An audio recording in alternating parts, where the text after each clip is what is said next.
Entonces vamos a dar inicio con la presentación de producción de pastos y forrajes en los sistemas de producción ganadero. Adelante. ¿Me escucha? ¿Le escuchamos? Ok. ¿Puedes darme para que pueda compartir mi presentación de aquí? Más fácil. Compartir pantalla, ¿listo? ¿Eh? Buenas tardes. Muchas gracias por la invitación a ser parte de este congreso. He sido afortunado de hacer trabajos en Nicaragua por casi 7 años con la Asociación Ganadera también y el programa de Farmer to Farmer a través de la USAID. Así que estoy muy familiar con la producción forajes de ganaderas de Nicaragua. Lo que quiero hablar hoy es acerca de la producción de pastos y forrajes y cómo se puede adaptar en la producción ganadera. Una cosa que tenemos que ver es que aproximadamente casi 68% de las tierras agrícolas alrededor del mundo se están utilizando en pastoreo. Así que hay mucha tierra que está dedicada a la producción de ganadería, de ovejas y otros productos agrícolas.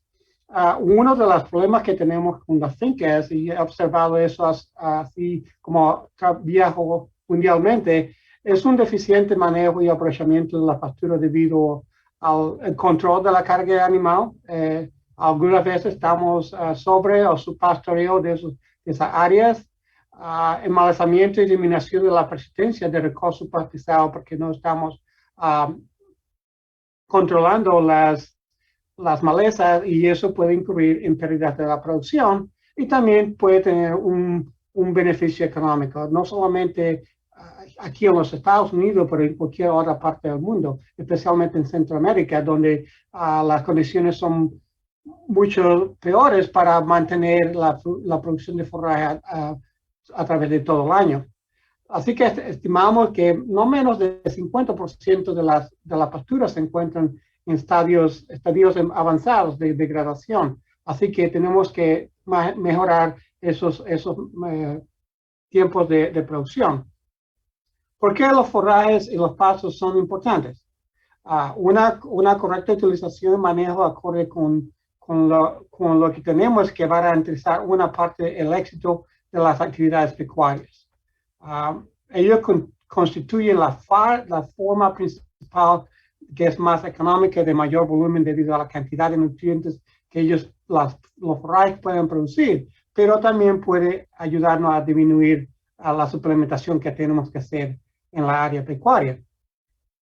Cuando hablamos de pastos y forrajes, quiero hacer una aclaración aquí que pastos usualmente nos referimos a las plantas gramíneas o leguminosas que se van a desarrollar en el potrero, ya sean naturales o cultivadas, y son utilizadas directamente para la alimentación del ganado. Así que le estamos dejando al ganado utilizar eso. En la otra forma de forraje se denomina así como la hierba o los pastos verdes o secos que usualmente usamos para suplementar más que nada en la temporada seca, como el maíz, la caña de azúcar y otros que se emplean para el alimentamiento del ganado. ¿Por qué es bueno manejar los forrajes? Bueno, los forrajes y la pastura son sistemas de producción, como mencioné, tienen la parte principal de alimento para el ganado y para mantener la fertilidad del suelo, para reciclar los nutrientes de la planta y para proteger el ambiente. Cada vez que tenemos un buen pasto, estamos protegiendo el suelo que no tenga erosión y pueda mantener más nutrientes y una población de microbios mucho mejor. Así que dentro del sistema pasto, suelo y clima, cuando tenemos ese complejo, la carga ganadera y el tipo de pasto son factores que van a influir tanto la producción como el retorno económico también. Esto también es importante porque cuando hablamos de forraje tenemos que hablar también un poquito de la fertilización. Para mantener un forraje vigoroso y también productivo y con buena salud, tenemos que tener un sistema de fertilización que vaya a suplementar eso. Lo que sabemos que cuando hacemos una fertilización nos da una mayor producción de biomasa y proteínas. Productos de leche y carne van a ser de mejor calidad y la cantidad de nutrientes y minerales que están en esa leche. Aumento de la rentabilidad del productor y también evita la degradación y agotamiento de los nutrientes del suelo. También cuando hablamos de esto es importante que tengamos en consideración que para poder poner estos fertilizantes allá a los forrajes, tenemos que tener un análisis de suelo. Una vez que hacemos una aplicación de fertilizantes sin tener un análisis de suelo, estamos desperdiciando dinero porque no sabemos cuál sería la práctica más balanceada para tener la cantidad exacta de elementos que se va a tener en ese forraje, debido también a la cantidad de materia orgánica y también al estado de acidez para ejecutar las correcciones necesarias que tenemos que hacer para tener un pH óptimo. Cuando hablamos de la fertilización, también tenemos que ver que hay dos tipos, el orgánico y los inorgánicos.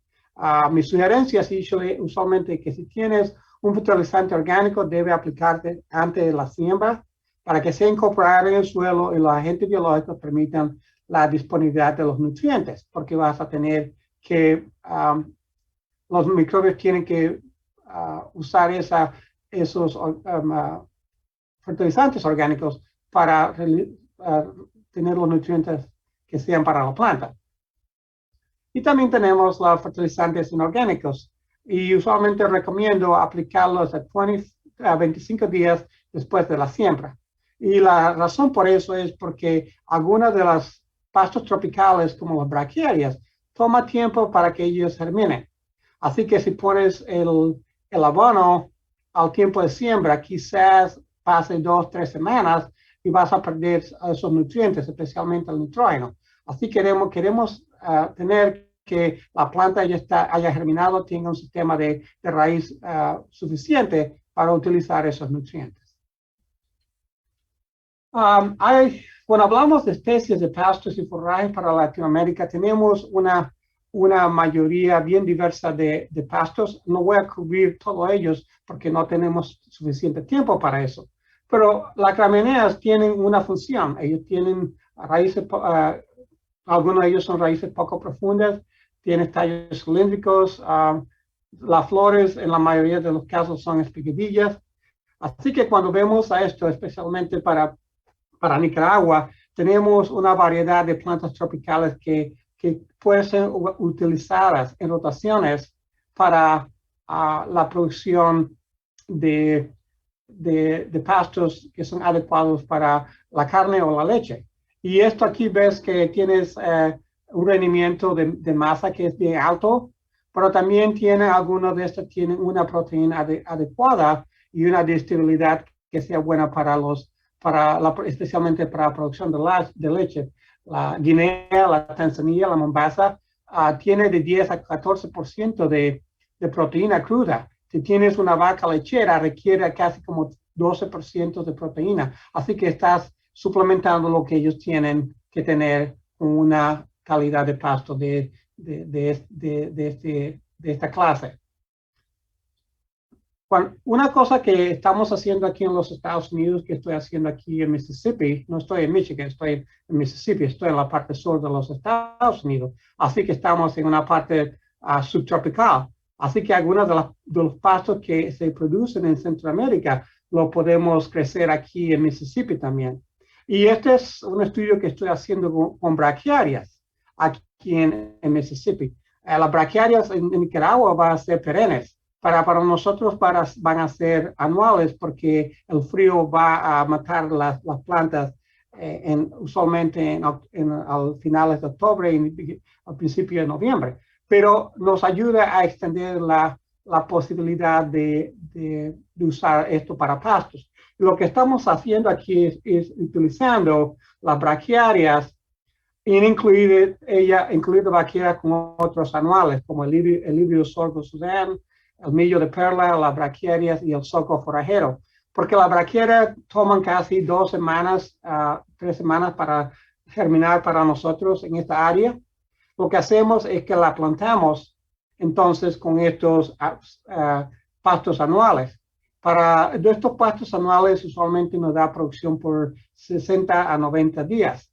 Así que una vez que ya cosechamos esos pastos, las braquiarias empiezan a venir abajo de esos pastos en guerra establecida y nos producen más producción de materias para el ganado desde agosto hasta octubre. Así que nos permite extender el tiempo que podemos usarlo para el ganado.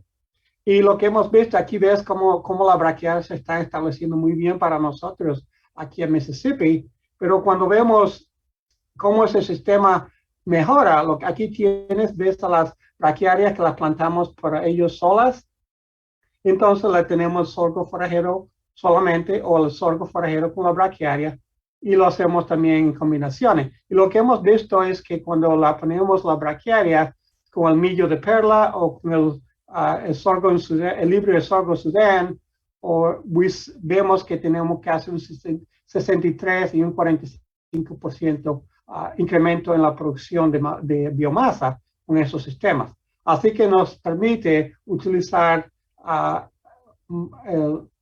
estos sistemas para poner más carga animal también.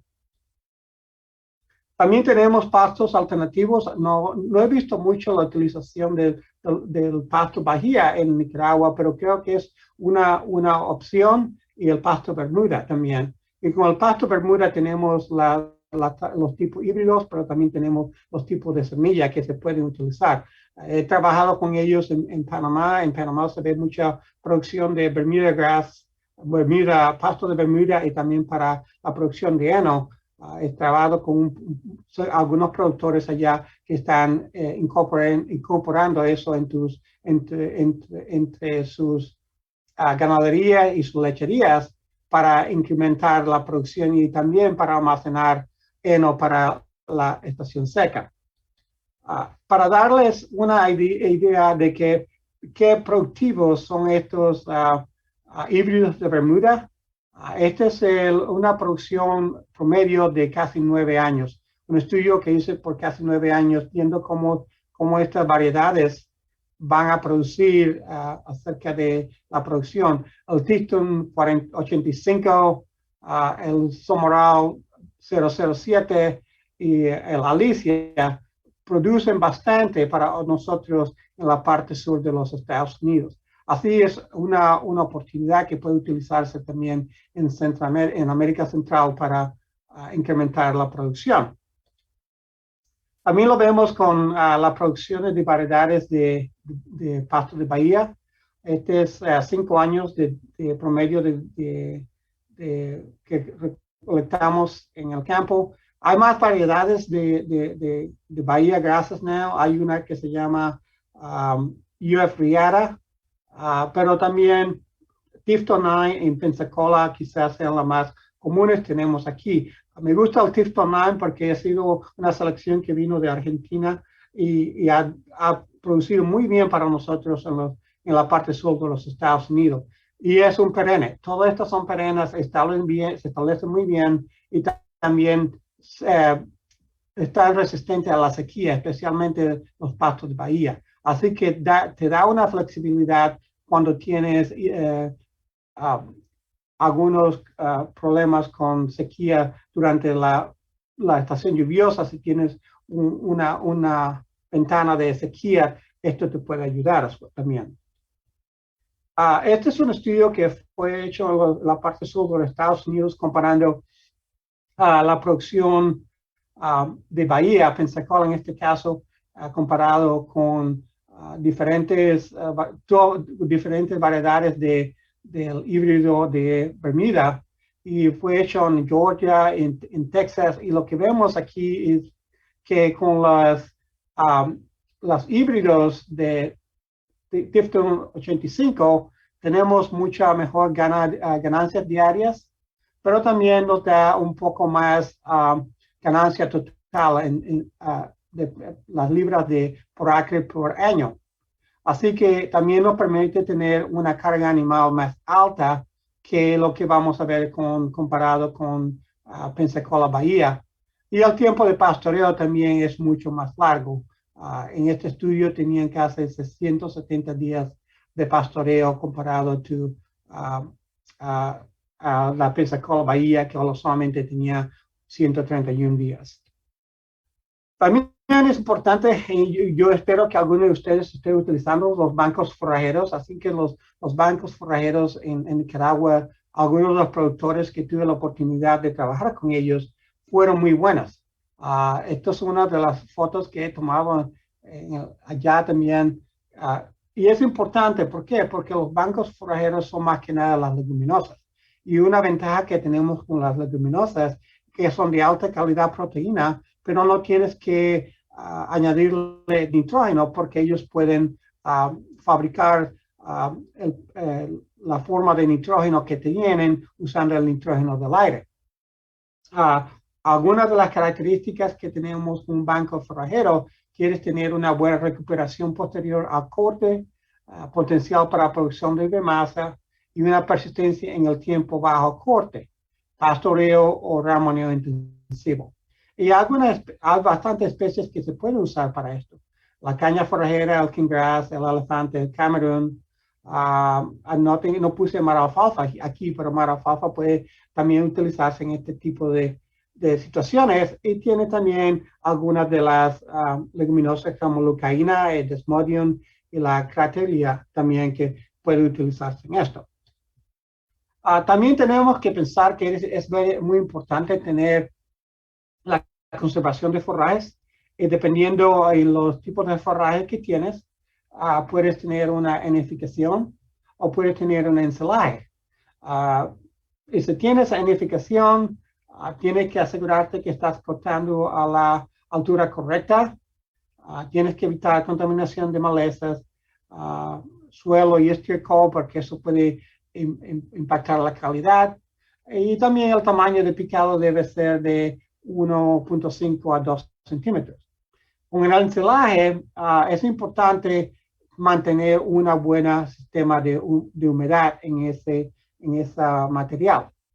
Usualmente recomendamos de 40 a 60%. El ideal sea que estés casi a 50%. Cuando estás haciendo el enselaje, recuerda que algunas de estas gramíneas no son altas en azúcar, así que vas a tener que añadirle molasses para que lo puedas ayudar con la actividad microbia. Recuerda que lo que estás haciendo es haciendo una fermentación láctica y quieres asegurarte que esa fermentación láctica pasa rápido y va a ser eficiente. Tienes que mantener una adecuada compactación para eliminar el oxígeno. Tiene que cerrar esas bolsas rápidamente y tiene que taparla con plástico de calidad lo más rápido posible para evitar la entrada del aire. Usualmente hasta 45 o 60 días de enselaje ya debe estar listo para usarse si lo necesita. Si no lo necesita todavía, entonces lo puedes almacenar hasta que llegue el tiempo en la etapa seca que puedas utilizarlo para producir, para darle al ganado un alimento más nutritivo. Si buscamos el análisis bromatológico, comparamos los pastos mejorados, los árboles dispersos y las sabanas nativas, vemos que son los pastos mejorados. Usualmente nos pueden dar un poquito más de la cantidad de proteína, también de una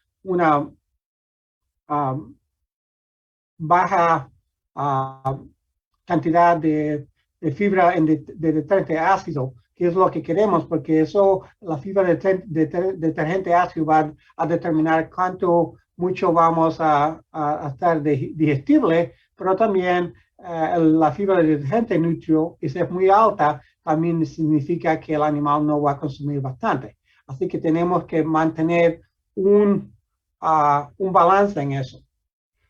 Y para hacer eso, el tiempo de época de corte es muy importante. Esta gráfica muestra aquí qué pasa cuando tienes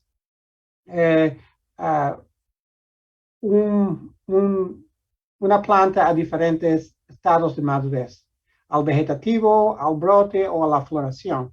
Y lo que vemos aquí en la parte alta o baja de rendimiento es que cuando está en vegetativo, el rendimiento del forraje es no alto, pero como madura, va a ver que la biomasa crece. Pero cuando esa biomasa incrementa, también vas a ver que hay empieza a perder la digestibilidad y también la cantidad de proteína. Así que lo que queremos hacer es asegurarnos que los pastos están a la óptima calidad de valor nutritivo para que el ganado tenga mejor utilización de esos nutrientes. La carga animal y el sobrepastoreo es uno de los problemas que vemos bastante. Así que una cosa que tenemos que incrementar es también utilizar un sistema de rotación para asegurarnos que les damos reposo a los pastos para que se recubren, tengan más nutrientes en el sistema de raíz y el sistema de raíz sea más fuerte y pueda crecer. Este es un ejemplo aquí. Si tenemos un área, lo que vas a hacer es que ves al primer ciclo de pastoreo, tienes un área de descanso y una área pastoreada.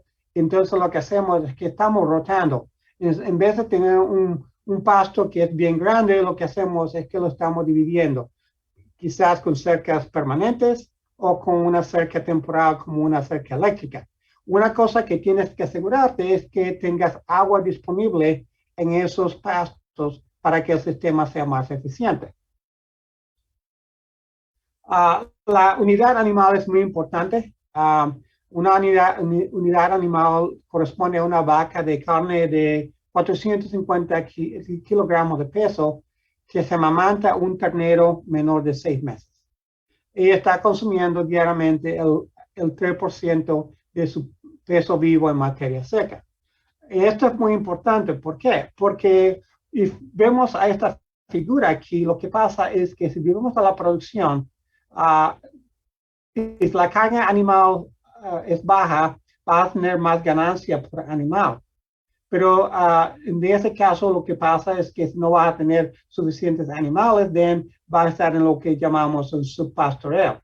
Pero como incrementas la carga animal, entonces, si te vas al otro extremo, lo que vemos es que vas a tener menos ganancia por animal porque estás incrementando los números de animales, pero vas a tener una ganancia por unidad de área. Lo que tenemos que hacer es mantener una carga animal que sea adecuada para el pastoreo, así que no estemos en un subpastoreo o un sobrepastoreo y podemos así asegurarnos que los pastos también van a tener una longevidad extendida. Si vemos a las unidades equivalentes para diferentes tipos de ganaderos de crecimiento, una vaca normal, que es 450 kilogramos, usualmente es una unidad. Es una vaca grande, entonces, como incrementa los pesos, va a incrementar también el número animal. En ese caso, la vaquilla, si tienes solamente 320 kilogramos, sería 1.8 unidades. Y si tienes un toro que pesa 770 kilogramos, entonces 1.4 unidades animales. Y por eso te puede ayudar entonces a ajustar cuál es la carga animal que tengo que tener en los pastos. Mencioné la importancia del descanso. Un sistema de pastoreo intensivo fracasará si hay un retraso para sacar el ganado en el potero. Una planta forrajera necesita tener una cantidad igual de días de descanso, tanto para crecer de 2 a 4 pulgadas como de 4 a 8 pulgadas de altura. No importa cuál altura necesita tener ese descanso. Así que una cosa que recomendamos es que si el ganado de una pastura puede sacarse cuando el forraje baja a una altura de 4 a 6 pulgadas, tiene los siguientes beneficios. Y esto quizás es algo que vemos comúnmente haciéndolo con las braquiarias, porque no queremos que esas braquiarias sean sobrepastoreadas. El sistema mejorará para tener una rotación más rápida de poteros, una reducción en la carga de parásitos del ganado también, porque si está rotando esos animales, los parásitos, el ciclo de los parásitos va a romperse. También va a tener un aumento en la calidad del forraje y también un gran aumento en la productividad del forraje. Esto nos trae a un tema, yo creo que alguien habló acerca de esto, va a hablar acerca de esto, y es el pastoreo regenerativo. ¿Y qué es el pastoreo regenerativo? El pastoreo regenerativo es una práctica agrícola que queremos mejorar la salud del suelo mediante el manejo del ganado en forrajes perennes y anuales. Queremos mantener una buena cobertura de esos forrajes para mantener no solamente un buen reciclaje de nutrientes, para también incrementar la población de microbios que tengas allí. Cuando hablamos de un pastoreo regenerativo, no estamos hablando de una fórmula o una receta. Se basa en observaciones y manejo adaptivo de las necesidades del sistema. El pastoreo regenerativo quizás sea diferente para cada productor, dependiendo en suelos, dependiendo de los pastos que tiene, dependiendo de las especies de animales que tenga. Pero usualmente se va a caracterizar por altas densidades de carga animal, más que nada haciendo una rotación frecuente y también largos periodos de recuperación de los poteros. Baja o nula utilización de abono sintético. Y esto es nula utilización de abono sintético es no algo que yo estoy muy de acuerdo. Porque si tienes un sistema que no está balanceado, porque no tiene la fertilidad del suelo, si sigues haciendo estas prácticas, también vas a tener un sistema que está desbalanceado. Lo mejor sería asegurarte que el sistema está balanceado con los nutrientes que necesita el forraje para crecer, entonces aplicar estas técnicas para tener una mayor diversidad de vida vegetal, animal y microbiana también. Y esto lo que puede hacer es que puede generar más ingresos suficientes para construir negocios agrícolas viables y compensar a toda mano de obra de manera justa que se está haciendo en este tipo de sistema. Cuando hablamos de un sistema regenerativo, este es un ejemplo que es importante. Aquí tenemos 3 plantas. Una en que tenemos el uso del 50% de esa planta, una que tiene un uso del 70% y una que removemos el 90% de esa planta. Lo que pasa en este sistema es que si no estás poniendo atención a cómo el ganado está usando los pastos, si estamos solo removiendo 50% del material, lo que vemos es las raíces no dejan de crecer cuando se elimina el 50% de la planta. Eso significa que vas a tener un sistema raíz más profundo, va a poder extraer nutrientes, extraer agua, especialmente en condiciones de sequía. Pero si tienes 70%, lo que vemos es que con el 70% de la planta eliminada, el 50% de las raíces dejan de crecer por casi 17 días. Eso es un tiempo muy largo, porque significa entonces la planta que no se puede recuperar muy rápidamente. Y lo mismo pasa si tienes cuando estás removiendo 90% del material. El 100% de las raíces dejan de crecer por 17 días. Y eso es cuando vemos que empezamos a perder la cantidad de forraje que tenemos en los potreros. Vemos que entonces tenemos especies oportunísticas de malezas que se van a competir con los forrajes que tenemos allí. Cada vez que tenemos un forraje que es bien diseñado, tiene bastante follaje, es más difícil para las malezas competir en nuestro sistema. Y esto nos trae a lo que llamamos el pastoreo adaptativo de multipastos. Y no es más que nada un sistema en que estamos dividiendo un pasto grande en diferentes parcelas pequeñas y nos permite hacer una rotación. Haciendo esa rotación, nos permite que tengamos una regeneración del ecosistema, pero también estamos teniendo una mejor cobertura de los pastos, va a tener mejor biodiversidad, la materia orgánica del suelo, vas a tener la oportunidad también de distribuir los nutrientes que viene del ganado más uniformemente en los pastos, porque ellos no van a ser tan selectivos que si tienes un pasto bien grande.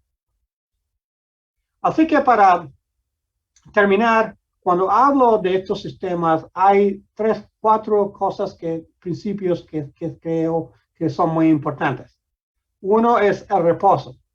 El pasto necesita descansar entre pastoreo para que las plantas puedan recuperarse. Eso es lo que va a ayudar a tener una área foliar, pero también acumular las reservas en las raíces para un nuevo rebrote. La ocupación, el tiempo que los animales pasan en un pasto, no deben ser tan largos para que remuevan el brote. Usualmente aquí en los Estados Unidos, con las plantas tropicales que estamos en un sistema de rotación de 7 a 10 días y entonces movemos los animales y entonces casi 2 semanas más tarde ellos pueden regresar a esos pastos. Rendimientos máximos, recuerden que estamos tratando de utilizar estos pastos para tener la mejor suplementación de los animales. Así que tenemos que asegurarnos que tiene un sistema vegetativo que va a proveer la exigencia nutricional de los animales y tener una buena producción. Y también un animal genera rendimiento consistente. No debe permanecer en un pasto por más de 5 a 7 días con las condiciones que vemos en Centroamérica. Yo creo que aquí tenemos una flexibilidad en la parte sur de los Estados Unidos que tenemos diferentes pastos de tropicales, pero también tenemos pastos que son de clima templado, que nos permite tener esa flexibilidades. Eso es todo lo que tengo. No sé si tienen alguna pregunta. Y también tengo de esta mi información de contacto.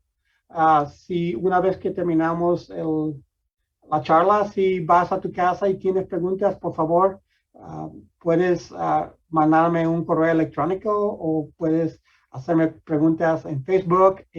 Estaré más alegre para responder a cualquier inquietud que tengan. Gracias. Gracias, doctor Rocky Lemus. Bien, auditorio, si tienen alguna pregunta para el doctor, pueden levantar la mano y nosotros con mucho gusto se la hacemos escuchar. ¿Alguna pregunta o comentario?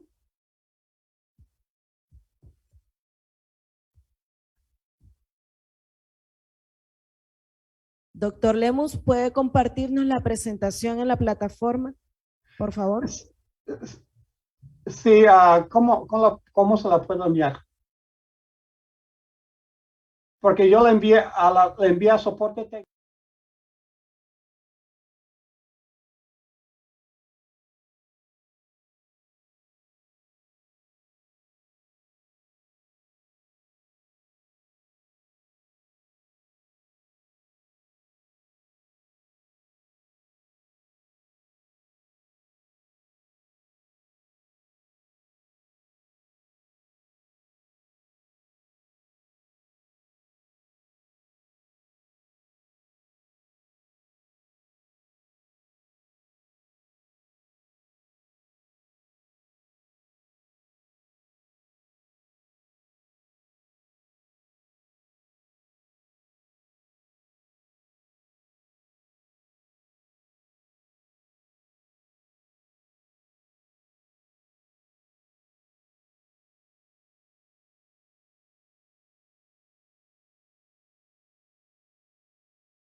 Sí, ¿Me confirma?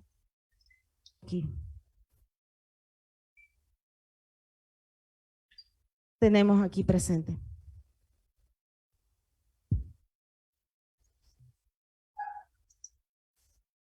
Cuando usted guste. Estamos, ¿verdad?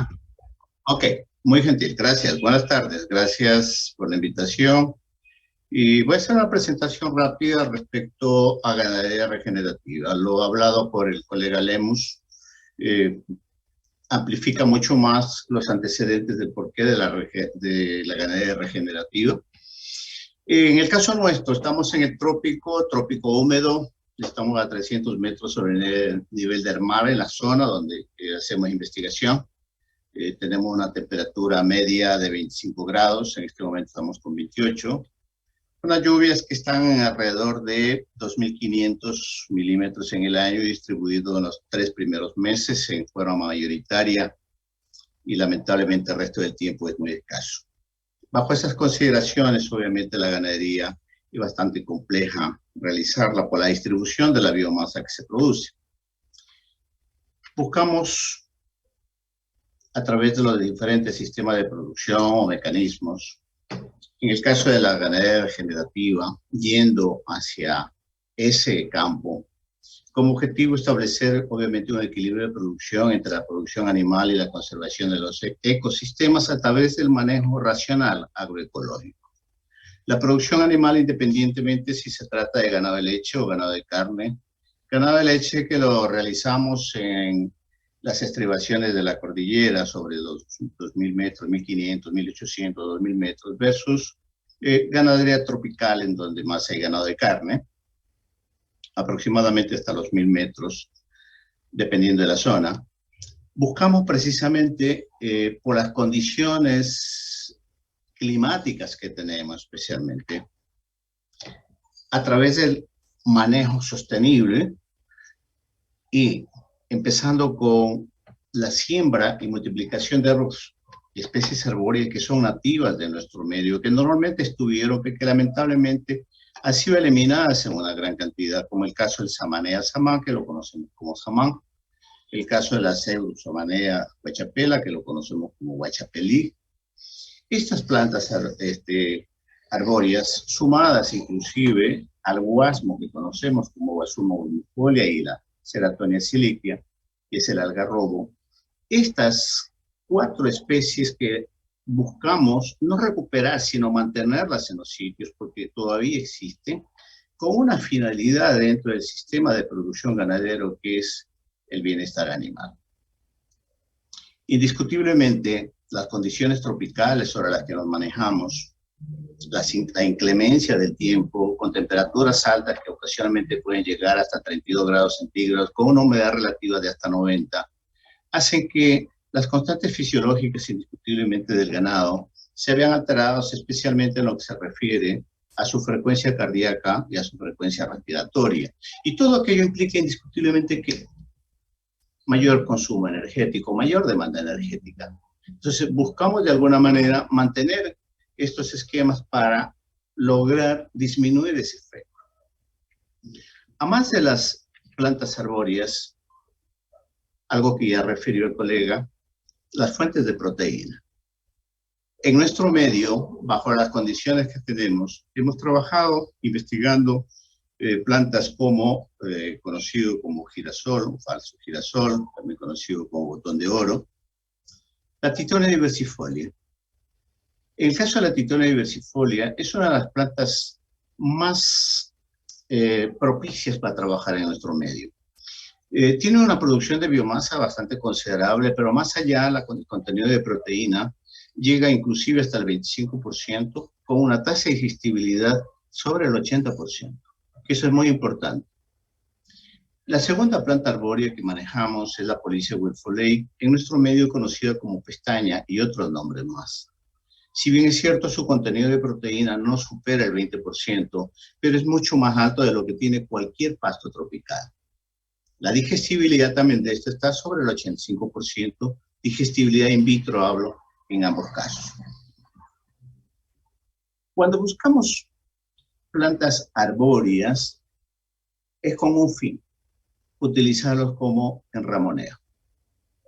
Los costos de producción lamentablemente son altos cuando intentamos utilizarlos como bancos de proteína, porque el concepto de corte acarreo, más allá de la idiosincrasia de nuestros productores y sumado al trabajador, en que solamente tenemos 8 horas del día de trabajo y la ganadería es de tipo completo, entonces buscamos utilizarlas en ramoneo y de hecho de alguna manera se ha logrado ya un efecto al incluir especialmente el botón de oro dentro de las pasturas de una manera tal que permita a él caminar dentro del potrero encontrando una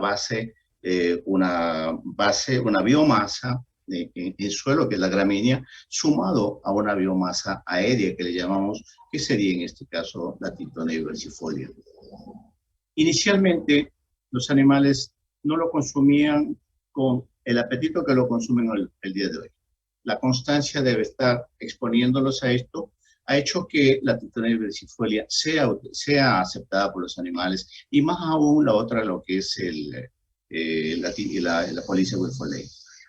Hemos probado también otra que no la he incluido aquí en la diapositiva, es que la Hibiscus rosa sinensis, como nos decía también como cucarda o peregrina. Trabaja muy bien, pero tiene niveles de proteína inferiores de 16-17% con 70% de digestibilidad. Muy difícil utilizarla en ramoneo porque es muy frágil y no ha sido posible todavía probarla más allá de eso. El segundo punto a abordar en ganadería regenerativa es la disminución en el uso de agroquímicos. Disminución. La posibilidad de excluirlos no es tan simple. No es tan simple porque las condiciones de manejo que se han venido dando ancestralmente ha sido de la utilización de químicos precisamente para controlar, entre comillas, las mal conocidas como malezas, simplemente los arbences, de los cuales muchos de ellos, aunque si bien es cierto, no tienen un aporte muy importante en biomasa para el ganado y su palatabilidad no es tan buena, más sin embargo estos arbences, sean Desmodium, sean centrosemas, son muy importantes en el equilibrio ecológico en ese suelo. ¿Por qué? Porque la calidad de raíces pivotantes que tienen estas leguminosas permiten extraer desde mayores profundidades nutrientes e inclusive agua, lo cual no les facilita a las gramíneas. Entonces, cuando utilizamos agroquímicos, independientemente de cuál sea, para controlar estas malezas, entre comillas, obviamente buscamos nosotros disminuirlo. ¿Cómo? Con el manejo, que lo vamos a hablar luego un poco en el manejo de pastoreo. Igualmente, cuando la aplicación de agroquímicos se hace para el control de ciertos agentes, dependiendo del medio. En el caso nuestro, se utilizan bastante agroquímicos, especialmente tipo fertilizantes.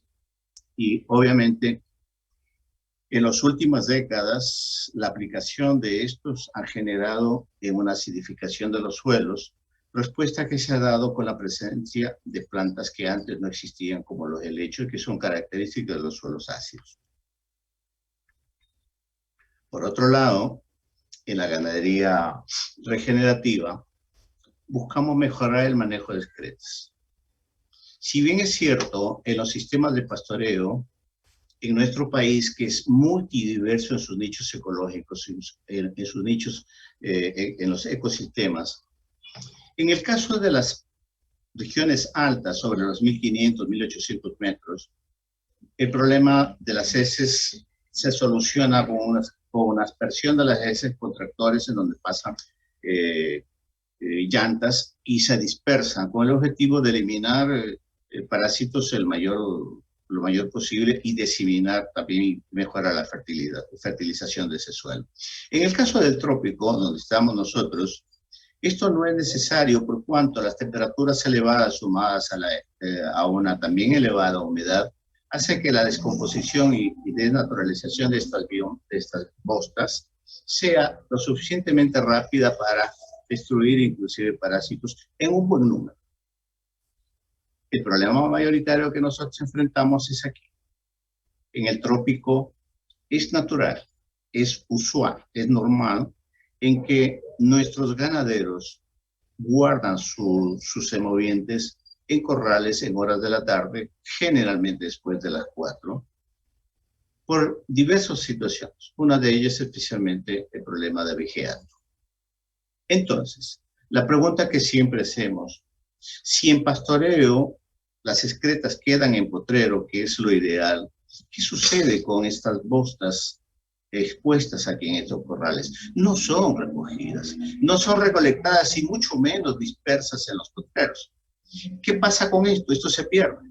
Consecuentemente, si una alimentación de un ganado, presumiendo que el pasto tenga un 50% de digestibilidad, un animal comió 40 kilogramos, el 50% debió haber quedado, cuando menos una muy buena parte, en forma de orina y heces aquí en los potreros. Más sin embargo, un gran volumen de ese está aquí. Y estamos perdiendo una gran cantidad de una biomasa ya digerida que podría incrementar sustancialmente la carga microbiana en los suelos para mejorar precisamente la producción de esos pastos. El siguiente punto, y quizás sin considerar que los otros sean menos importantes, tan importante como el manejo o el uso racional de recursos suelo, e inclusive del agua. Y dentro está el manejo del pastoreo. Si hablamos de pastoreo, indiscutiblemente tenemos que relacionar brevemente con la pastura en su concepto como estructura viva. El colega que me antecedió, Rocky Lemus, manifestó muchísimas cosas previas a esto. Yo tendría que decir lo siguiente: ¿qué tipo de pastura nosotros tenemos aquí en el trópico, en Ecuador, en este trópico húmedo? Nosotros prevalecen géneros como el Panicum, géneros como el Brachiaria, géneros como el Cynodon, géneros como los Penicetum, inclusive Melinis minutiflora existe, con una característica que es universal: los pastos tropicales son pobres nutricionalmente hablando, son de baja digestibilidad, aunque son de alta producción cuando los niveles de pluviosidad son lo suficientemente altos. En el caso nuestro, estas pasturas, estas son de la región subtropical, ¿no? En el caso de las pasturas nuestras, los meses de alta producción son enero, febrero, marzo y abril. De mayo en adelante, la producción va decayendo, declinando muy rápidamente, lo cual hace que la disponibilidad de alimento en tiempos de aguas, en tiempos de lluvias, en tiempos de invierno que llamamos, sea lo suficiente para cubrir la demanda de un lote de ganado X. Pero cuando llegamos a verano, puede llegar a ser hasta 10 veces menor. La incidencia de la frecuencia de lluvias. Entonces, para nosotros, es un problema el verano. Más allá del manejo del pastoreo, como en este caso de aquí, en donde se trabaja en lotes, donde manejamos solamente en ganaderías con un solo día de pastoreo, es decir, espacio suficiente para consumir y salir. ¿A qué edades? Y eso ya depende del ecosistema donde estemos. En el caso del medio donde estamos nosotros, a 300 metros sobre el nivel del mar, nosotros estamos utilizando tranquilamente entre 20 y 25 días de edad la pastura, con potreros de día, máximo de 2 días cuando queremos hacerlo así, pero generalmente de un día, con 20-25 en donde logramos una buena producción de biomasa, pero con un valor relativo de proteína que generalmente va entre 12-14, y con una digestibilidad que es bastante alta, que puede llegar a 60%. Cuando estos pastos, especialmente las braquiarias, llegan a 45 días, las digestibilidades pueden bajar al 50%. Los contenidos de FDN son tan altos que podemos llegar hasta el 75%. Extremadamente alto, lo que hace que el alimento esté en el rumen por muchísimo tiempo y obviamente el consumo voluntario disminuye y consecuentemente la producción. Si bajamos la edad para disminuir el FDN, aprovecharlo más temprano, en cambio tenemos menos biomasa y tenemos menos contenido de materia seca, que esos son los grandes bemoles que enfrentamos la ganadería tropical. Los Penicetum han sido una opción el día de hoy. Una gran producción de biomasa durante todo el año. Hoy en verano estamos produciendo no menos de 8 kilogramos por metro cuadrado hasta 16 kilogramos por metro cuadrado. Eso significa de 80 a 160 toneladas cada 60 días. Pero, como todo lo bueno tiene alguna cosa que observarse, su contenido de materia seca apenas llega al 12.5%.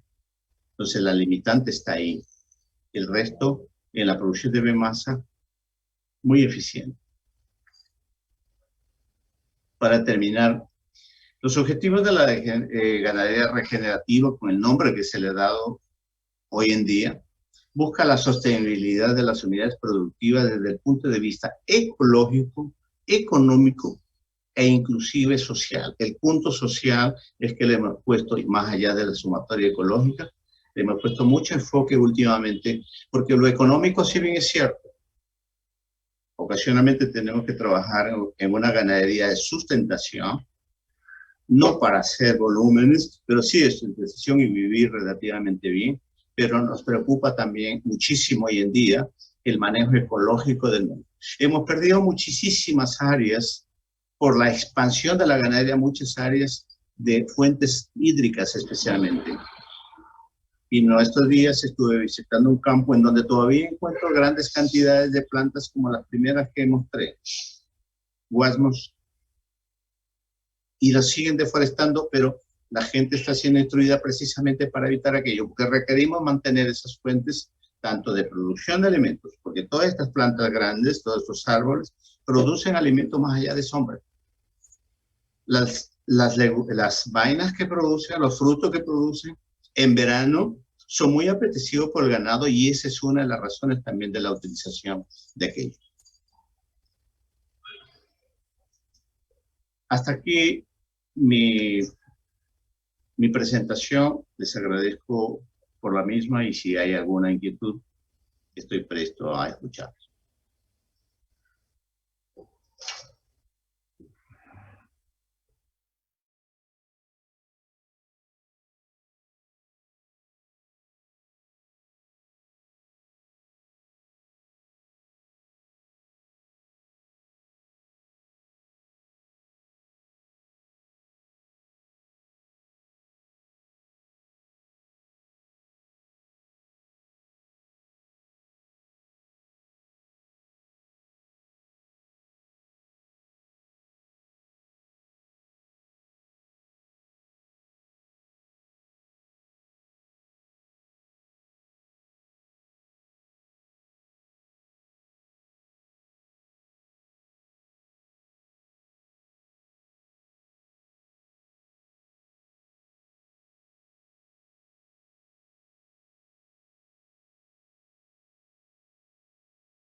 Con investigadores, especialmente colombianos y de Uruguay, en donde ellos han estudiado, por ejemplo, el efecto de los taninos, los efectos positivos del tanino, quitándole lo negativo que al formar el complejo tanino-proteína evita la desnaturalización de la proteína en el rumen, ¿no? Pero que le convierte en una proteína bypass y eso le permite y nos permite evitar los timpanismos que en el trópico prácticamente no se dan, ¿no?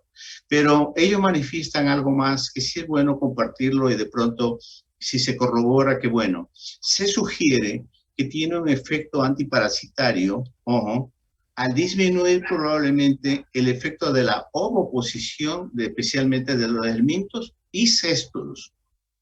Y en el caso del trópico nuestro, los céstodos son terribles. En el caso de Monicia benedeni y Benedictis expansa, es un problema muy complejo, porque primero no se lo visualiza, el productor no lo toma en cuenta como para control, y encima de eso el costo de control de esas monicias es muy alta, porque los únicos que trabajan ahí son los carbamatos benzimidazólicos.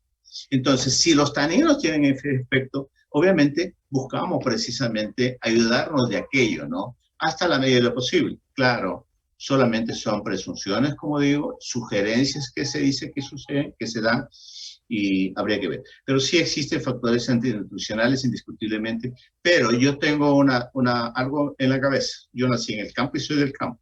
Y cuando yo veo a una vaca comer algo, es porque eso sirve. El chip mental de una vaca no es para comer cualquier cosa, es muy selectiva. Hemos visto, por ejemplo, frutas, una fruta que le llamamos cauge, no me acuerdo el nombre científico, cuando una productora me dice, la leche se está poniendo más dura, hablan por más espesa que la produce más queso. Dice, ya está produciendo el cauge. ¿Y qué es el cauge? Una fruta dulce que cuando cae la vaca la comen vorazmente y eso tiene alguna repercusión sobre el producto final que es la leche. Probablemente sube los niveles de grasa y obviamente los sólidos totales. Estamos también tratando de buscar esas opciones porque pueden ser la alternativa para mejorar el flujo de leche. Me refiero a la composición.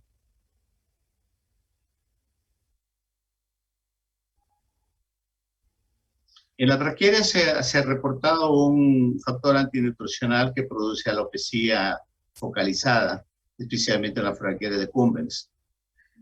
No lo he visto nunca, solamente me han reportado, se ha sugerido el cambio de pastura y se ha mejorado. Obviamente la clínica dice que son las filoeretrinas las que producen la hipersensibilidad.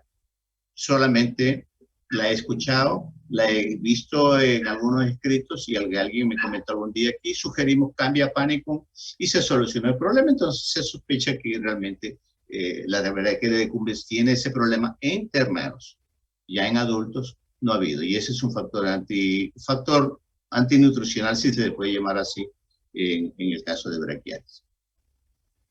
Bien, tenemos aquí un comentario, una pregunta. Sí. Buenas tardes. Mi nombre es Nubia Duarte. Soy docente de la UNAM Faren Chontales y mi pregunta va con respecto a lo que se refiere en la ganadería regenerativa, incluye tipos de medicamentos administrados a los bovinos que cuando las postas o las excretas salgan al medio ambiente no sean tan contaminantes como los que se utilizan, el listado que se utiliza en el sistema Boyson. Bueno, en la parte de farmacológica, pongámoslo así, los medicamentos que generalmente se utilizan en forma rutinaria están en el programa sanitario de control de parásitos. Se dice, y está escrito, García Borges en Colombia manifiesta que el caso de las ivermectinas, por ejemplo, se traduce en una eliminación a nivel de masas fecales y le da una consistencia.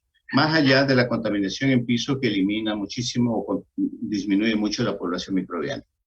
De hecho, que existen ciertos fármacos que, más que todo, tipo de nutrientes antes que fármacos, que cambian la composición o la estructura de las masas fecales.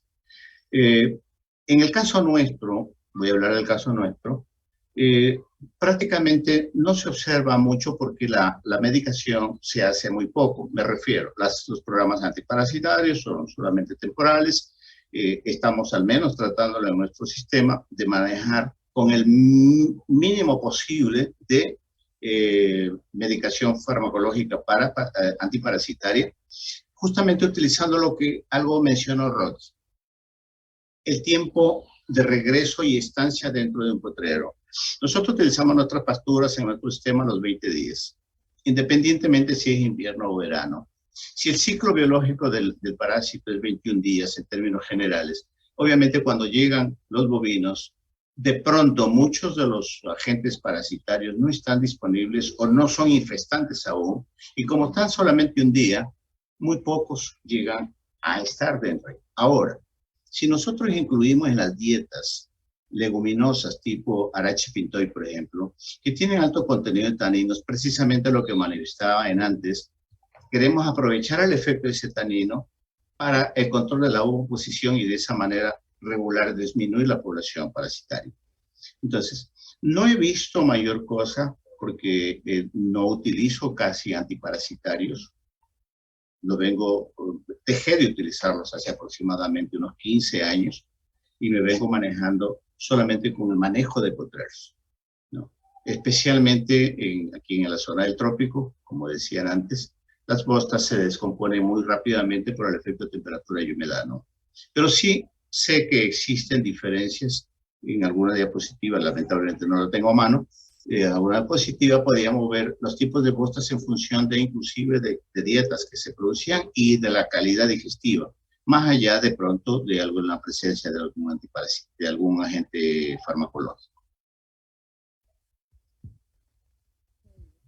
Buenas tardes. Soy productor de la zona de Libertad Chontales, zona semihúmeda, pero también tenemos en la parte seca del departamento de Chontales, donde están marcadas dos zonas, la zona seca y la zona semihúmeda de la montaña. Se usa la transhumancia. En la mayor parte del tiempo, y los productores tienen transhumancia de ganado, desde la zona seca hacia la zona húmeda y viceversa. En la zona seca existen la mayor cantidad de proteínas de leguminosas. Abunda mucho eso, otra alimentación donde el ganado es superior el desarrollo del ganado en la zona seca. El inconveniente es poca cantidad de lluvia que cae en el verano. La recuperación de los pastos es muy tardada y así se van deteriorando pues el pasto que ponemos, mientras que en la zona semihúmeda pues el pasto desarrolla más y esta zona necesita de descanso, porque si la manejamos totalmente durante todo el tiempo, pues deterioramos los pastos y esas braquiarias mejoradas se van perdiendo, porque si muchos lo utilizamos, se pierden y las inversiones que hacemos se mueren. Esta es la pregunta. Aquí sería hacer parcelas de leguminosas en la zona húmeda para tener las leguminosas, porque en la zona húmeda poco existe la cantidad de leguminosas necesarias, aparte a la que existe aquí en la zona seca. Para que usted conozca el caso de nosotros aquí en Chontales, el departamento de Chontales. Entonces, una alternativa para manejar las dos zonas, la seca y la zona semihúmeda de la montaña.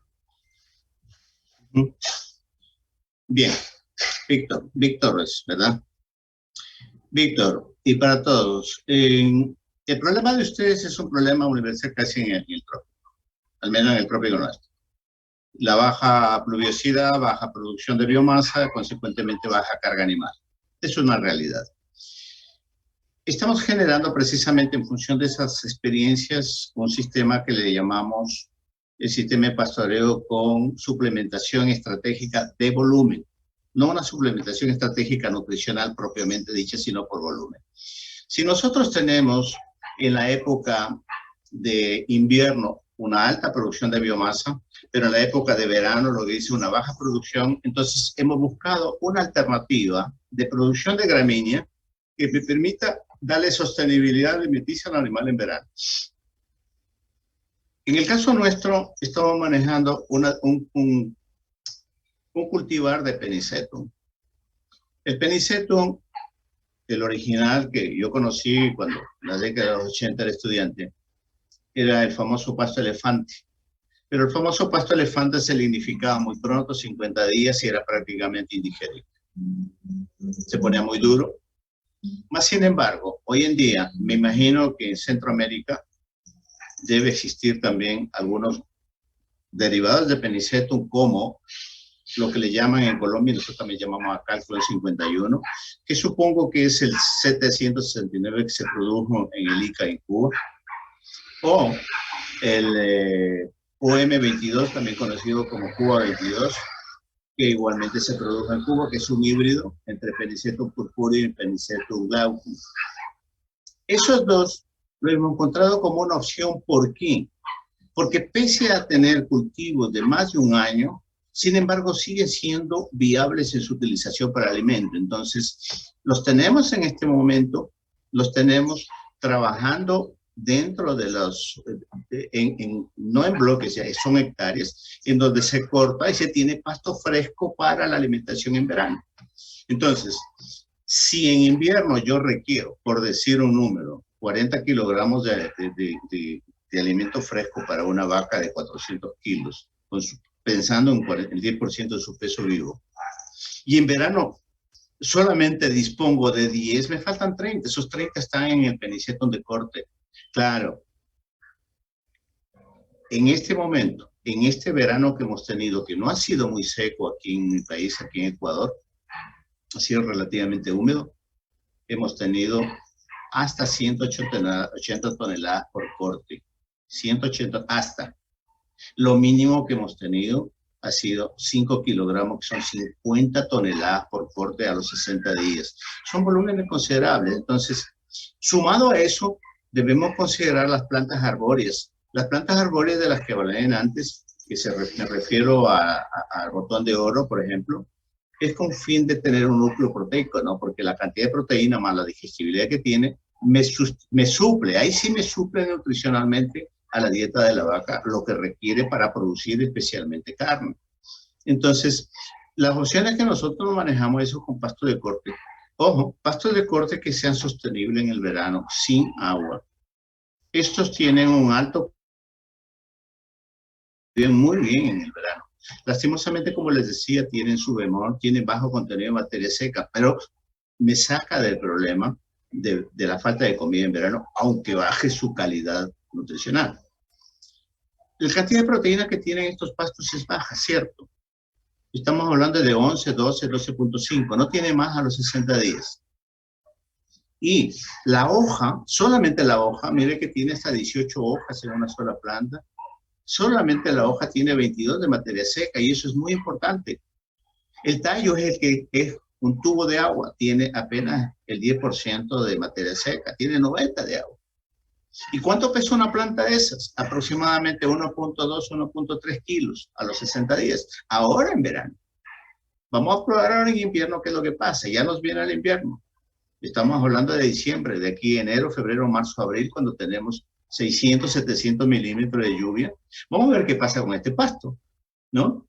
Porque todavía no tenemos la experiencia, estamos iniciando en este trabajo. Y eso es muy importante y por eso se lo digo, ¿no? O sea, yo pienso que ustedes deberían buscar una opción de un pasto de corte que sea sostenible en el verano, que siga dando biomasa, o caso contrario, tener pastos, obviamente, para ensilar, como manifestaba Rocky. El ensilaje es una de las opciones, que a nosotros nos resulta costosa porque nuestros productos no se venden muy bien, ¿no? Me refiero a los costos de mercado no son buenos, entonces para nosotros un kilogramo de materia verde de 1 centavo es demasiado caro.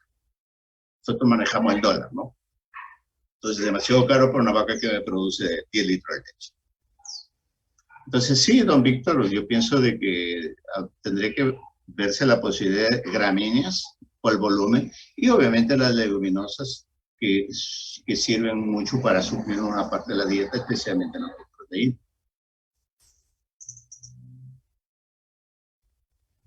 Bien, agradecemos mucho, doctor Jumbo, por habernos facilitado este tema. Y también damos las gracias, ¿verdad?, a nuestro compañero que precedió, Rocky Lemus, por habernos impartido estas 2 conferencias. Un aplauso para ellos, por favor.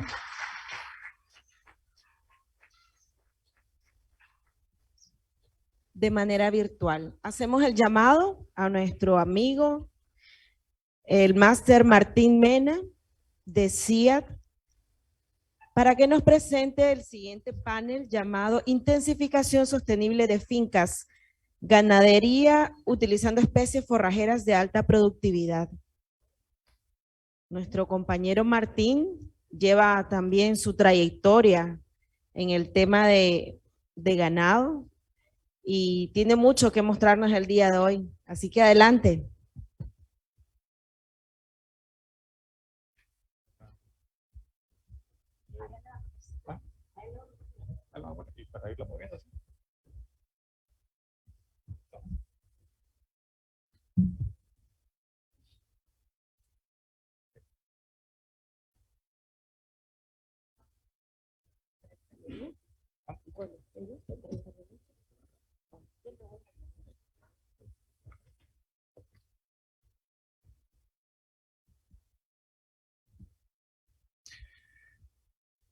Buenas tardes. Primero quiero darle las gracias al equipo del INTA, al comité organizador de este congreso, por la confianza que depositan en nuestra organización, invitándonos a compartir en este congreso. Y gracias pues a toda la audiencia por estar ahí atento a lo que vamos a compartirle. Es un gusto estar por acá compartiendo este panel con los doctores que me han antecedido, el doctor Rocky Lemus y el doctor Jumbo. Y pues también me da mucho gusto encontrarme aquí con amigos, conocidos, con los que ya hemos venido teniendo ciertas relaciones de trabajo desde hace varios años. El tema pues, que nos han solicitado lleva por título la intensificación sostenible de fincas ganaderas utilizando especies forrajeras de alta productividad. Al respecto, pues ya ha hablado el doctor Rocky Lemus, algunas observaciones con respecto a la producción de forraje, el manejo de los pastos y posteriormente el doctor Jumbo pues, nos ha dado más elementos de cómo podemos lograr esa intensificación sostenible que, como también nos decía Wendy, es el enfoque, ¿no?, que se le está dando a la ganadería actualmente, la transformación de los sistemas ganaderos tradicionales a sistemas ganaderos intensivos y sostenibles con bajas emisiones de gases de efecto invernadero. Entonces, al respecto, yo quiero compartir con ustedes primero, ya los colegas anteriormente han hecho algunos puntos sobre el problema así de la degradación, el deterioro de las pasturas que enfrentamos, es un problema bastante serio que tenemos. Y luego quiero compartir con ustedes sobre la opción, o sea, un refrescamiento, una actualización de los materiales que hay. Muchos de estos materiales ustedes ya los conocen, los tienen en su finca. Hay otros que relativamente pues, son de reciente aparición, para finalmente pues, también compartir algunas experiencias que hemos tenido, principalmente a través de lo que ha sido un proyecto que tenemos en la zona de acá de Chontales, en Santo Tomás, Acoyapa, en la zona de Río San Juan, Morrito, y en la zona de la Vía Láctea, con lo que es con los organismos del IFC, del Banco Mundial, y con la empresa Lala. Entonces, primero, pues, les decía sobre esa reflexión de por qué el interés en la parte de pasto, por qué debemos interesarnos, cuál es la importancia y por qué brindarle esa atención a la parte de la producción de pasto.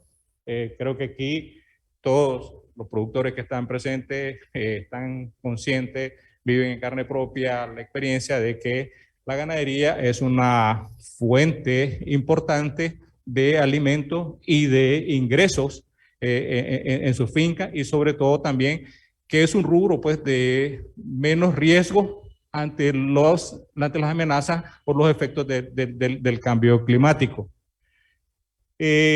Por otro lado, pues también todos ya lo han sentido en carne propia, ese deseo, esa necesidad de buscar cómo mejorar, cómo aumentar la producción, la productividad, la parte reproductiva de la ganadería. Creo que todos no estamos satisfechos a nivel general con los niveles que estamos teniendo de 3.5, 4 litros de leche por vaca.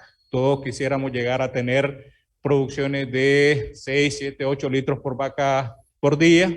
Tener de que de cada 10 vacas que tenemos en nuestra finca, pues al menos 5, 6, 7 estén en ordeño durante el año, y que pues año con año nos estén generando un ternero y una lactancia. Pero también sabemos que además de esos indicadores de producción, productividad, de eficiencia reproductiva, también hay un problema o hay un tema que llama la atención, que es la parte ambiental, sobre todo lo que es la sostenibilidad.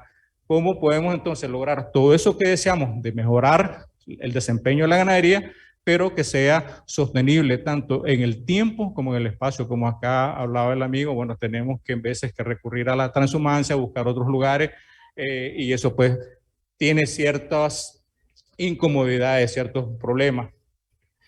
Por otro lado, también sabemos que esta producción, este desempeño va a depender mucho de el alimento que le estemos dando al ganado, tanto la cantidad como calidad que le estemos proporcionando. Y sabemos pues también de que el principal alimento que tenemos disponible en la finca pues son los pastos y los forrajes. Sin embargo, todos sabemos de que estamos teniendo ciertas limitaciones en las áreas de producción de forraje, en las áreas de pastoreo. No estamos logrando pues los niveles adecuados de producción de alimentos en cantidad y en calidad. Todo eso pues tiene que ver con, está muy interrelacionado con un problema de degradación y de las áreas de pastoreo, de las áreas de producción de forraje, y también con un problema de el deterioro de los recursos naturales. Se maneja, ¿no? Y creo que todos hemos logrado ver en los diferentes paisajes ganaderos que no menos del 60% de las áreas que estamos destinando a pastura se encuentran en diferentes niveles de deterioro o decimos de degradación. Todo eso pues producto o todo esto ocasiona también, además de la baja productividad, nos trae problemas como el deterioro del recurso suelo, que se nos va provocando una compactación por el exceso del pisoteo de los animales y a la vez también la erosión del suelo debido a la falta de cobertura vegetal que estamos dejando o que estamos teniendo en esa área. Por otro lado, también sabemos que esa área están sufriendo, se va agotando el suelo, va perdiendo vigor, va perdiendo salud del suelo, como dicen popularmente, y entonces son suelos que se nos van cansando, se nos van agotando, y eso lleva a también, toda esta situación nos lleva a una pérdida también de fertilidad, porque ahora no hablamos solo de la fertilidad química del suelo, sino también hablamos de la fertilidad física en términos de su estructura, de su aireación, la infiltración de agua, pero también la fertilidad biológica, o sea, la cantidad y la diversidad de organismos que están presentes y que le dan vida a ese suelo para que pueda soportar un cultivo que está ahí en ese medio.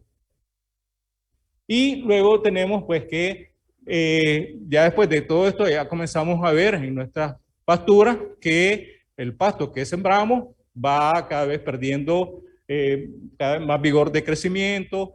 Luego vamos viendo que ya los animales no están produciendo y no es tanto solo un reflejo de la disminución en cantidad, sino también un reflejo de la disminución en calidad. Pues sí, la calidad del pasto que va a consumir el ganado es un reflejo también de la calidad que hay en el suelo. Entonces, todo eso nos va llevando también a que los pastos pues, ya no tienen la capacidad de competir, y lo que vamos viendo es que después las otras especies indeseables que tal vez no son tan consumidas por el ganado son las que van ganando los espacios dentro de esa área. Dentro de todo esto, pues quiero compartir con ustedes algo y que reflexionemos, ¿no? Sobre qué cosas hemos estado quizás haciendo de una forma no adecuada que nos ha llevado a situaciones como la que estamos conversando. Una de ellas es lo de la parte de la especie no adecuada. Hemos visto, ¿no? A partir de todo este tiempo que venimos trabajando en fincas, vemos que todavía se cometen en veces algunos errores al seleccionar la especie que se quiere introducir dentro de una finca, llevando muchas veces especies a lugares donde no son los más adecuados, como por ejemplo casi todos los pastos que ustedes como productores compran en las casas comerciales, casi ninguno es tolerante a condiciones de suelos fangosos, suelos que retienen mucha humedad, y ya de por ahí pues ya comienza el problema de la sobrevivencia y la reducción de la vida útil de nuestros pastos. Otro es el uso de los paisajes inapropiados. Igualmente, también creo que siempre dentro de la finca tendríamos que estar buscando en la medida de lo posible, ¿verdad? Aquellas áreas que son más propicias para esta actividad ganadera. Lo que a veces vemos también que estamos metiendo animales a pastorear en partes bajas, en partes muy fangosas, donde incluso pues también sabemos que el problema también que tienen los animales para poder estar pastoreando en condiciones de bienestar, de confort, para poder rendir o tener un buen desempeño. Y por otro lado, tenemos manejo inadecuado del establecimiento, sobre todo pues seguimos viendo una falla de origen que le llamamos, que todo el mundo dice, no, es que el pasto Mombasa o el pasto Toledo van dejando muchos espacios, no van cubriendo, después se le va metiendo la retana y esto. Entonces sabemos que en parte eso tiene que ver con la forma en que establecimos, utilizando en veces pequeñas cantidades de semillas para establecer, o pequeñas cantidades de semillas por manzana, pues todo eso nos va ocasionando, se va sumando, ¿no? Todo esto para llegar a un momento en que los pastos pues comienzan a deteriorarse, comienzan a reducir su producción y se les comienza a meter las especies indeseables. Entonces todo eso, pues el manejo inadecuado, los colegas que precedieron hablaron mucho de la parte de la carga animal excesiva, lo que es un sobrepastoreo, hablaron mucho sobre también los tiempos inadecuados de uso y de descanso que le estamos dando a nuestra pastura, y sobre todo pues ese descuido, porque todos vemos al pasto como algo que crece de forma natural, y ahora hay una premisa, pues te dice que para poder ser buen ganadero, primero tenemos que ser un buen agricultor, tenemos que ver los pastos, los forrajes también como un cultivo, como lo ve cualquier agricultor, ve cualquier otro cultivo agrícola. Entonces tenemos que pensar en eso para poder tener mejores niveles de producción de forraje.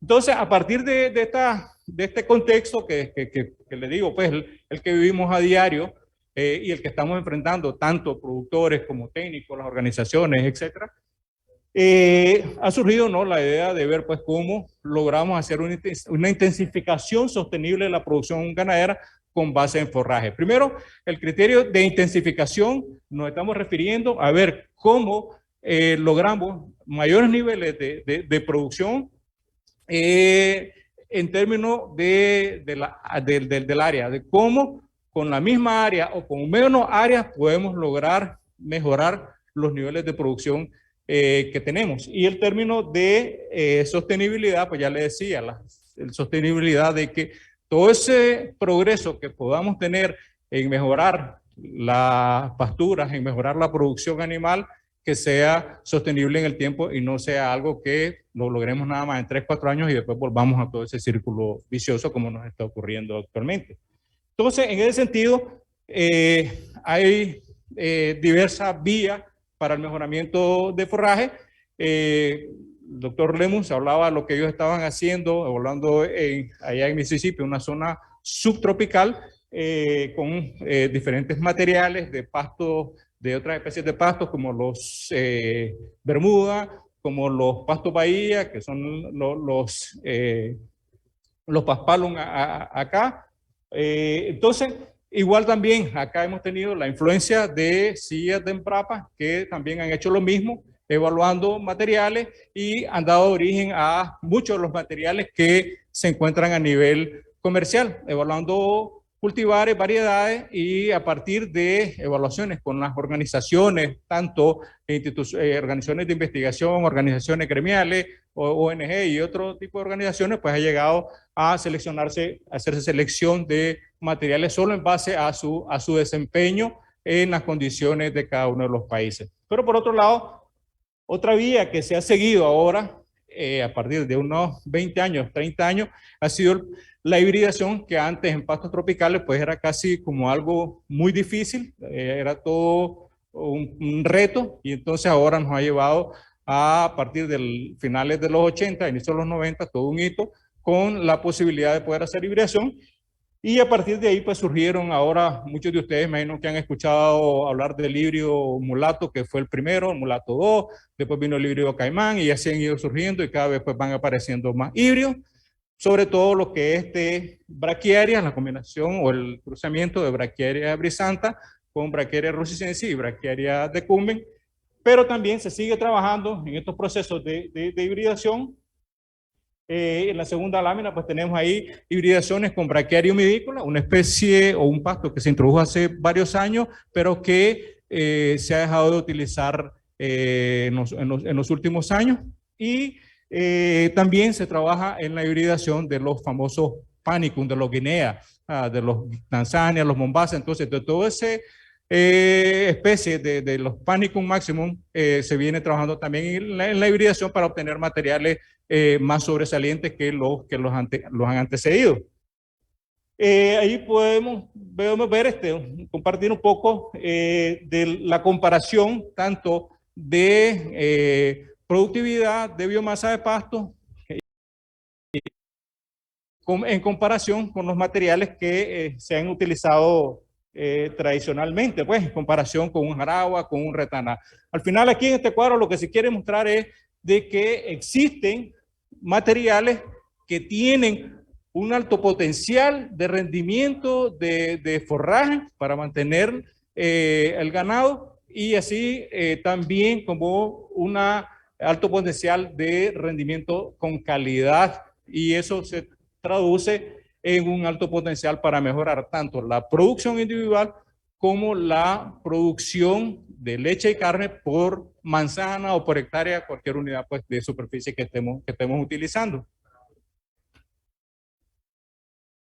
Aquí rápidamente un ejemplo de algunas evaluaciones que se han hecho en fincas. Esto fue en Honduras, cuando se comenzó a trabajar con los primeros mulatos, donde se puede ver de que comparado con un pasto como el pasto Swazi o comparándolo con lo que era jaragua, en términos de producción individual no había tanta diferencia, una diferencia de apenas quizá un 10%. Sin embargo, cuando eso se lleva en términos de producción por unidad de superficie, sí ya pues casi eran 2.5 veces a 3 veces más lo que se logra tener con este tipo de pasto. Lo mismo sucedió acá en Nicaragua con las evaluaciones que se han hecho con pasto Toledo, donde podemos ver aquí que si las producciones, los aumentos, los mejoramientos en producción de leche de Toledo con comparación con pastos tradicionales como grama o cojaragua son de casi un 30%, pero lo más importante también, lo más impactante es el aumento en productividad, o sea, la cantidad de leche o de carne que estamos generando por unidad de superficie debido al mayor potencial de producción de biomasa que tienen estos materiales. Y esto lo quiero resumir en este cuadro, en esta diapositiva, donde podemos ver que se ha hecho con todos esos resultados que se han obtenido, sobre todo en el caso de producción de carne, y podemos ver de que con pasturas nativas, para llegar a producir 800 kilogramos de peso vivo por año, y comparando un pasto tradicional que tiene una capacidad de carga de 0.7 animales por hectárea comparado con un pasto mejorado que tiene, que en este caso es caimán, comparado con las cargas animales de 4 animales por hectárea, entonces podemos ver que en el caso de pastura nativa se requiere para producir esos 800 kilogramos de peso por hectárea por año, se requieren 10.6 hectáreas. Pero ya cuando nosotros comenzamos a evaluar el desempeño de los animales en pasturas de caimán, podemos ver que esto se reduce a 1.7 hectáreas. O sea, prácticamente es el 16, el 20% nada más del área que estamos necesitando para producir el mismo nivel o la misma cantidad o el mismo rendimiento en peso por año. Y posteriormente, pues también ya cuando se combina este pasto con algún tipo de leguminosa, como en este caso con Canavalia brasilensis, sí, sobre todo una leguminosa herbácea, entonces podemos ver de que todavía se va reduciendo más y hay posibilidades de mejora cuando ya combinamos dos leguminosas, una herbácea y una tipo arbustiva. Al final, pues vemos que el principal efecto de esto de las leguminosas, como ya lo mencionaba el doctor Jumbo con relación a la ganadería regenerativa, pues más que todo va a ser no tanto en términos de productividad, sí tiene su efecto en la producción individual, pero más que todo va a ser en términos de la sostenibilidad del sistema, porque está comprobado de que uno de los principales problemas de deterioro o degradación de pasto es la salida de nitrógeno, el agotamiento de nitrógeno que estamos teniendo en los suelos por las grandes cantidades de nutrientes. Entonces, eso es algo muy importante y ya lo mencionaban también el doctor Jumbo, el doctor Rocky Lemus, sobre la necesidad también de prestar atención a estos aspectos de fertilidad. Pero también yo quiero compartir aquí, o sea, lo anterior son los esfuerzos, como les decía, de las organizaciones, de los técnicos, pero también aquí quiero mostrar un esfuerzo que es de ustedes como productores.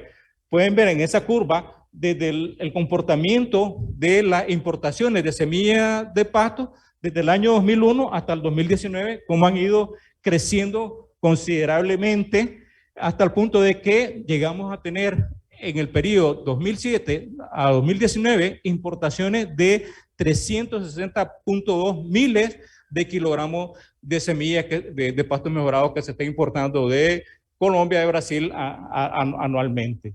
Eso nos da que, en teoría, estaríamos se estableciendo con una tasa de siembra promedio, porque sabemos que hay diferencia, pero una tasa de siembra promedio de 5, pongámosle, es 72,000 manzanas por año, lo que se estuvo dando durante el año 2007-2019.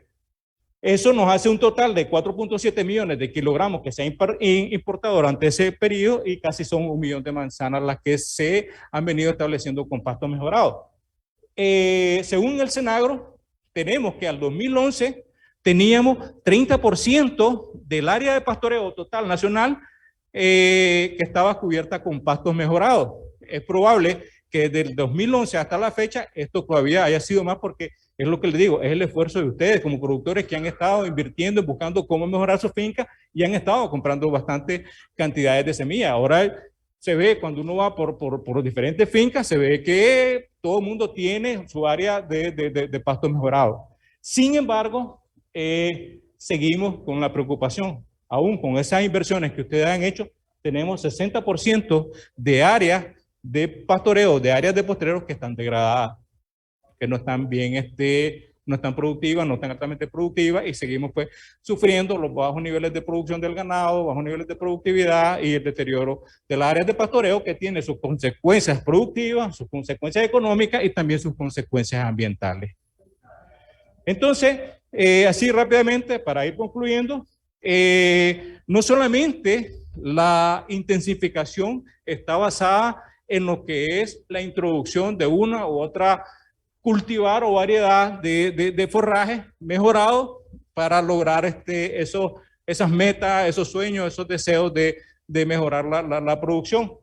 También tiene que ver, y lo que ya mencionaron el doctor Rocky Lemus y el doctor Jumbo, sobre la parte del manejo del pastoreo rotacional. Independientemente que llamemos un pastoreo guasán, un pastoreo rotacional intensivo, cualquier apellido que le demos, pero sí estamos apuntando, creo, la mayoría a esa rotación de potrero. Y por eso creemos, o lo que hemos visto es de que en la mayoría de los casos se han violentado dos de las principales leyes que regulan, que nos